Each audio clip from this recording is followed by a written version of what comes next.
ስለ ጡት ቅድመ ካንሰር ምርመራ ወይም ብረስት ስክሪኒንግ ምን ያህል ያውቃሉ? ሰላም ጤና ይስጥልን። ዶክተር ሳውዳ በዊል ስፕሪንግ መልቲ ስፔሻሊቲ ክሊኒክ ራዲዮሎጂስት ሐኪም ነኝ።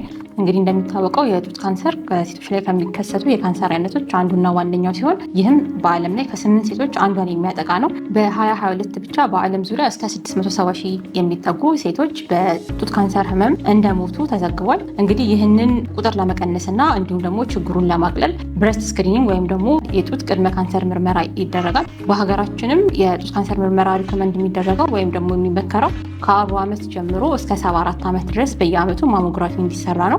እንግዲህ ይህ ፕሮቶኮል ሪኮመንድ የሚደረገው ከዚህ በፊት ምንም አይነት ተጋላጭ ምክንያቶች ወይም ደግሞ ሪስክ ፋክተር ለሌላቸው ታካሚዎች ነው። ማለት ሪስክ ፋክተር ወይም ደግሞ አጋላጭ ምክንያቶች የምንላቸው ለምሳሌ የቤተሰብ ታሪክ ከሌለ፣ ያ ማለት እናት ወይም አክስት ከዚህ በፊት የጡት ካንሰር ህመም ከሌለባት፣ እንዲሁም ደግሞ ከዚህ በፊት የነበረ የደረት ላይ የጨረር ህክምና ከነበረ፣ እንዲሁም ደግሞ የተለያዩ ጄኔቲክ ሚውቴሽንስ ብለን የምንጠራቸው ነገሮች ከሌሉ ለእነዚህ ፔሸንቶች ከ40 ዓመት ጀምሮ በየዓመቱ የሚደረግ የማሞግራፊ ሪኮመንድ ይደረጋል። ነገር ግን እነዚህ ሪስክ ፋክተሮች ካሉ ግን ከ40 ዓመት በፊት ስክሪኒንጉ ወይም ደግሞ የጡት ምርመራ እንዲደረግ ሪኮመንድ ይደረጋል። ለምሳሌ እናት በ35 ዓመት የጡት ካንሰር ከነበረባት ልጅ ደግሞ ከ25 ዓመት ጀምሮ ያ ማለት ከ10 ዓመት ቀደም ተደርጎ ብረስት ስክሪኒንግ ወይም ደግሞ የጡት ምርመራው እንዲደረግ ሪኮመንድ ይደረጋል። ይህም ሌላ ጊዜ በየዓመቱ የነበረው ሪኮመንዴሽን እነዚህ ሪስክ ፋክተር ያላቸው ታካሚዎች ላይ ግን በየ6 ወሩ ሊደረግ ይችላል ማለት ነው። እንግዲህ ብዙ ጊዜ የሚጠየቀው ጥያቄ የማሞግራፍ ጉዳቶችን ነው። እንግዲህ ማሞግራፊ የሚሰራው እጅግ በጣም ትንሽ በሚባል የጨረር መጠን ሲሆን